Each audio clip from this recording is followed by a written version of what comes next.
You are only love bombed by a narcissist for so long, but the new supply is no different.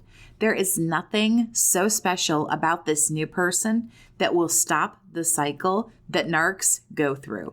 The new supply 100% gets devalued after the honeymoon is over. In this video, I will talk about the ways that this happens and in how a lot of the cases you actually play a part in the devaluing of the new supply. Hi, welcome back to my channel. My name is Jess. I'm a survivor of a toxic relationship. Subscribe for more videos on narcissistic awareness, education, and of course, support. Number 1, how narcs devalue the new supply. Well, of course, with all of the lies. A narcissist's lies will quickly begin to affect the new supply in a very negative way. Narcs often lie about their exes, the breakups, when it happened, how it happened, their living situation. The new supply does not know the truth about these situations. They'll be told the narc had to break up with the ex. The ex was dangerous, obsessive, or crazy. This begins to tie in deception, manipulation, and also slowly works a triangulation angle, which I will talk more about here in a minute. Gaslighting also begins to creep in as the lies stack up. Once they begin to fly, the new supply will be gaslighted and guilt-tripped if they have any questions about the order of events. As the narcissist lies more and more, this is where things begin to become confusing for the new supply. They're really not quite sure what's happening. The gaslighting helps convince them that it's them, while they get even more manipulated and pulled in to triangulation. Lies begin that very slow descent down to the devaluing of the new supply. Number 2, we can't forget about jealousy. The new supply is built up in the love bombing phase of the relationship. You're so great. You're so wonderful. Nobody else is ever going to compare to you. Again, once all of that is over, when the narc is not interested in love bombing anymore, they flip everything upside down. Old flames and the old sources of supply are usually jealous of the new flavor of the month, but right here, as devaluing starts, everything gets flipped on its head. You might remember that moment where you went from golden to garbage. You might remember suddenly hearing about exes, friends, or family and how they did everything better than you.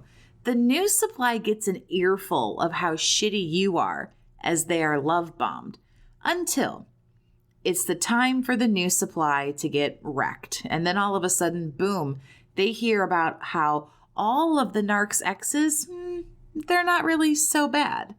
Making the new supply jealous is definitely not something that you do when you care about somebody and when you think that they are just so great. Triangulating them with other people, making them jealous, making them upset is 100% absolute devaluing. They will triangulate the new supply with all different kinds of people, their family members, their coworkers, the exes, if they have kids with somebody. And it does a complete flip where the new supply goes from being built up to being completely knocked down. You can visit my website or send me an email if you want to talk with me one-on-one about what you're going through and get education and support from a fellow survivor. You can send that email to bookachatwithjess@gmail.com or again, visit my website at jess-stanley.square.site. All of that information is available for you at any time down in the video description. Number 3, we got to talk about the Hoovers. Hoovers help flip everything over for the new supply as well. The narc is over them, bored to tears, looking for something else. So here come the Hoovers. And this is where you come in. You might get hoovered by a narc and have no idea that they are actually still with this new supply. That's how fresh everything might actually be. So not only does the narc begin looking for somebody new, they're also hoovering the exes. They're going to lie to people. And again, if you're being hoovered, you might not even know that they're still with the new supply. You might get lied to about, is it over or not? We don't know. We never know. This goes back to lying and all about how narcs never stop lying. Nonetheless, hoovering your exes, chatting behind the back of the new supply, this is awful and also goes to show how great the new supply isn't and how the new supply is just like everybody else. They get lied to. They get triangulated. They get gaslighted. When the narc begins to hoover other people, it's a slap in the face to the new supply who's being loyal, open, and honest with them. Number 4, cheating. We all know how this goes. Whether it's emotional, physical, or both, it's a glaring, disrespectful sign of devaluing. The new supply gets devalued. This is one that usually makes an appearance after a while. Narcs are never going to stop doing this. They need more than one person to go to at any given time. The amount of supply most of them need is overwhelming. I mean, it really is just never going to be enough.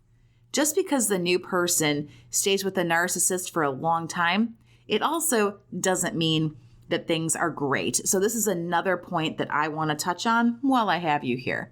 The last time that I got the lowdown on the narc that I dated like 5 years ago or whatever, they're married and they have kids now. So that doesn't mean that the relationship is a success, and that doesn't have anything to do with me. So after some investigative work, from what I understand, there's multiple kids from multiple partners, multiple breakups and get back togethers.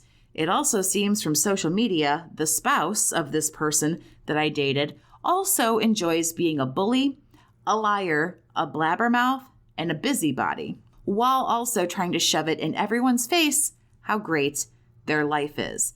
There are so many red flags here right now. So while the person I dated, yes, is married, the lifestyle is still shitty. It's gossipy, dramatic, hectic, and it looks like two bullies found each other, like two loudmouth ships passing in the night. It doesn't mean it's an awesome relationship. Also, it doesn't mean that it's a relationship I want to be a part of.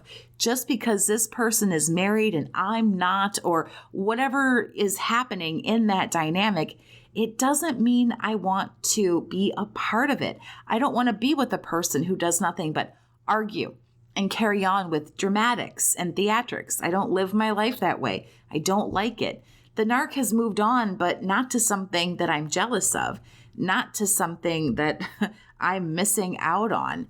It's not even something that I would want. So let me close by saying this. Remember, just because this person moves on, it doesn't mean that other people are getting what they want. You don't want to be with someone obnoxious who is so stupid they post all of their emotional soap opera-like business on social media and all of that. You're not missing out by letting go of these people. A narcissist might be moving on with their life. They're not moving up. Thanks so much for listening. Share anything that you would like with me down in the comments. And as always, have a great day, survivor. Take care of yourself.